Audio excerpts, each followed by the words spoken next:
today's news. I'm Steve Kafin. New court action.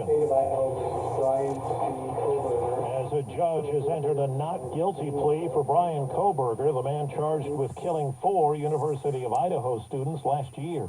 CBS's Jared Hill. Prosecutors allege Kohberger went to the house in Moscow, Idaho in the early morning hours of November 13th last year, stabbing Madison Mogen, Donna Kernodle, Ethan Chapin, and Kaylee Gonzalez. We know that he was arrested based on cell phone data, based on the make and model of his car, and based, very importantly, on finding his DNA on a knife sheath that was found at the scene. Legal analysts say despite the strong evidence for the prosecution, there's no clear motive. Also, no actual murder weapon was found at the scene. Well, President Biden plans to meet later today with House Speaker Kevin McCarthy about the debt ceiling. McCarthy on Capitol Hill this morning. You gotta understand, why are we here? Why are we at this last moment of trying to?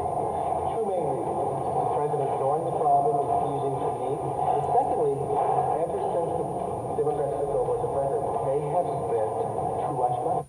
Campaign launched today in South Carolina for Republican Senator Tim Scott. I'm running for president of the United States of America. CBS's Robert Costa. On the endorsement front, Senator John Thune of South Dakota, the Senate's #2 Republican, is throwing his support behind Senator Scott. Sources tell CBS News that Scott and others are getting into the race now because they want to make sure they have enough time to build support before that first primary debate in August. The family of LaShawn Thompson, the man who died last fall after 3 months in Georgia's Fulton County Jail, released their own autopsy findings today. Family attorney Ben Crump. Based on the timeline provided, LaShawn Thompson suffered from severe body insect infestation. That's bed bugs biting him. Family says the cell was bug infested. The cause of death was listed as undetermined by the county medical examiner. Facebook's parent company Meta says it will appeal a record $1.3 billion fine from the European Union. CBS's Vicky Barker in London. European privacy regulators claim Meta, for years, illegally stored data about its European users on its servers in the U.S., where the regulators claimed they could potentially be accessed by U.S. spy agencies. On Wall Street right now, the Dow is down 103 points. The S&P 500 and NASDAQ, though, are higher today.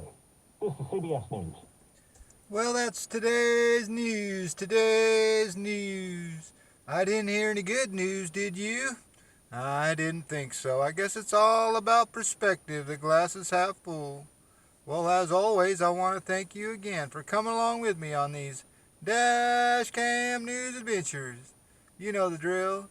Peace, love, and all that hippie jazz. Bye-bye, everybody.